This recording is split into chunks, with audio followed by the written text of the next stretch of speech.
الحمدللہ رب العالمین والصلاة والسلام علی خاتم النبیین اما بعد فاعوذ باللہ من الشیطان الرجیم بسم اللہ الرحمن الرحیم الصلاة والسلام علیک یا رسول اللہ وعلی آلک واصحابک یا حبیب اللہ الصلاة والسلام علیک یا نبی اللہ وعلی آلک واصحابک یا نور اللہ۔ سب سے پہلے ایمان لانے والے کون ہیں؟ مردوں میں سب سے پہلے ایمان لانے والے حضرت ابوبکر صدیق رضی اللہ تعالیٰ عنہ۔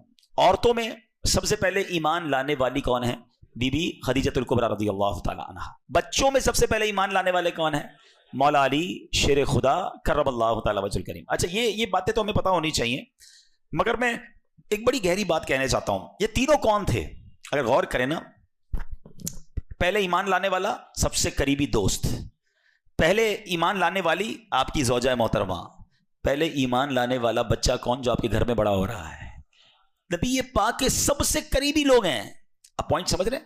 آقا کے سب سے زیادہ قریب یہ تین ہستیاں ہیں، اور تینوں نے جیسے ہی سنا کہ نبی پاک اللہ کی طرف بلا رہے ہیں، ایک منٹ نہیں لگایا کلمہ پڑھا مسلمان ہو گئے۔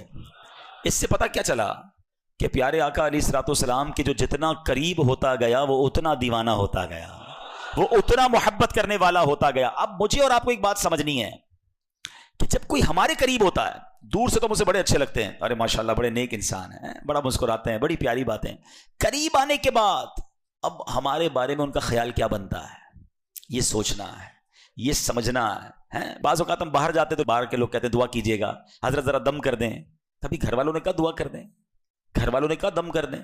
سوچئے نا، گھر میں ہماری ویلیو کیا ہے؟ باہر تو بن جاتی ہے ویلیو، کیونکہ باہر والے تھوڑی دیر کے لیے ملتے ہیں۔ مزہ یہ ہے کہ ہماری خلوتیں، ہم اکیلے میں بھی اتنے نیک ہوں جتنے باہر نظر آتے ہیں، بلکہ اس سے زیادہ نیک ہوں، لیکن حال برا ہے۔ بظاہر تو لوگوں کے سامنے ہم نیک پرہیزگار، مگر تنہائی میں حال کیا ہوتا ہے؟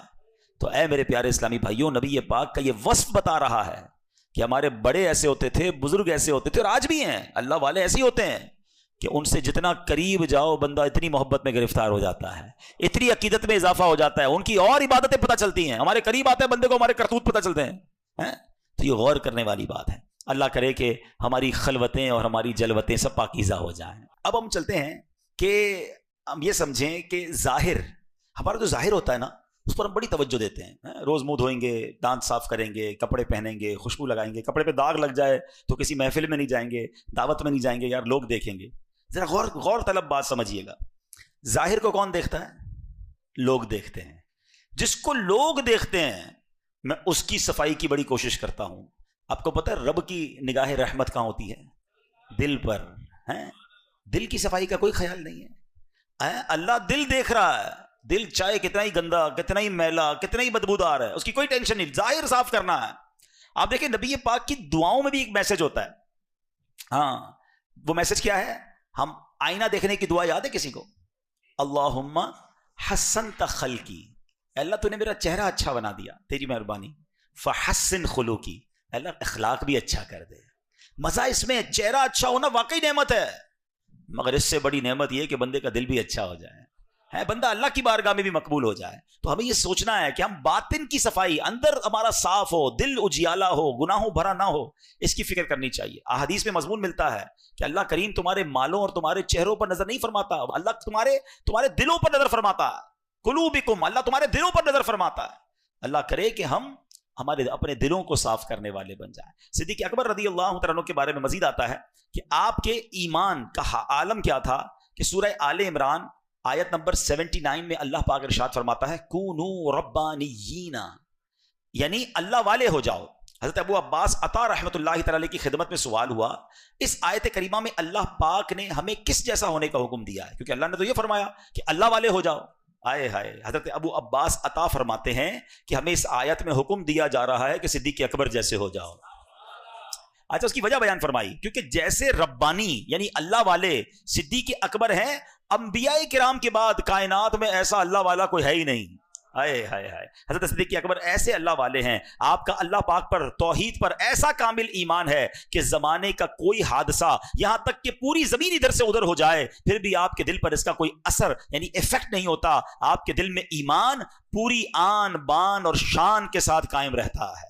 اے میرے پیارے اسلامی بھائیوں، سرکار دو عالم صلی اللہ تعالی علیہ وسلم نے حضرت صدیق اکبر رضی اللہ تعالیٰ عنہ کے ایمان کے بارے میں کیا خوبصورت خود ارشاد فرمایا۔ دیکھیں میں اور آپ تو تمنا کرتے ہیں نا کہ ہمارا ایمان مضبوط ہو جائے، مگر نبی پاک علیہ الصلوۃ والسلام کیا خوب ارشاد فرماتے ہیں، آقا فرماتے ہیں کہ اگر ابو بکر کا ایمان تمام اہل زمین کے ایمان کے ساتھ تولا جائے تو ابو بکر کا ایمان وزنی ہوگا۔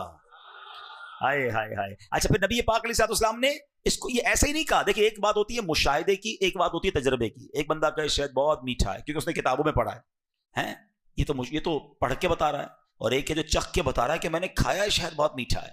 جو تجربہ کر کے بتاتا ہے نا اس کی بات پہ بڑا کانفیڈنس ہوتا ہے۔ خیر نبی پاک تو جو فرمایا حق ہے، مگر اس بات کو پیارے آقا نے تجربے سے بھی دیکھا ہے۔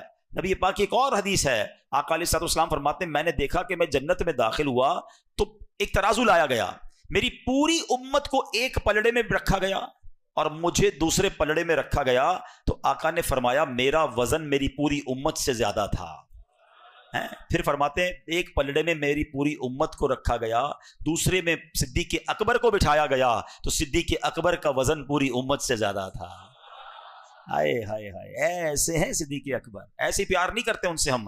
اللہ پاک سیدنا صدیق اکبر کے ایمان کا صدقہ ہمیں نصیب فرمائے۔ ایمان کیسا مضبوط تھا، نبی پاک کی زبان سے نکلا بس وہ حق ہے۔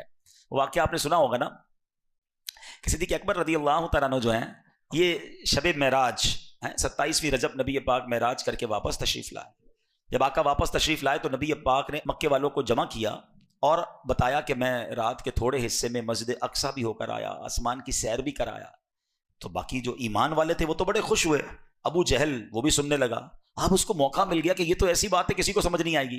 اب آپ کہیں کیوں سمجھ نہیں آئے گی؟ اب میں آپ کو سمجھاتا ہوں کہ اگر میں کہوں آپ کو میں عشاء کی نماز عبداللہ گوٹ کی اس مسجد میں پڑھوں اور فجر میں آ کے آپ کو بتاؤں کہ رات میں عشاء پڑھ کے جو نا امریکہ گیا تھا اور فجر میں واپس آ گیا ہوں، تو آپ یہ کہیں گے عبدالحبیب بھائی کی لگتا ہے طبیعت ٹھیک نہیں ہے، یا تو یہ خواب میں گئے تھے۔ ٹھیک ہے، دو میں سے ایک بات ہو سکتی ہے، اتنی دیر میں تو بندہ وہاں سے ہو کر آ نہیں سکتا، کیونکہ نبی پاک رات بھی ان کے ساتھ تھے اور بیت المقدس اور مکہ پاک کا راستہ 1 مہینے کا تھا۔ اب تو جہاز آ گئے نا، پہلے اونٹوں پر گھوڑوں پر سفر ہوتا تھا، 1 مہینہ جانے کا راستہ 1 مہینہ واپسی کا راستہ۔ ابو جہل نے کہا اے محمد صلی اللہ علیہ وسلم جو آپ ابھی کہہ رہے ہیں میں اور لوگ جمع کر دوں آپ کہہ دیں گے؟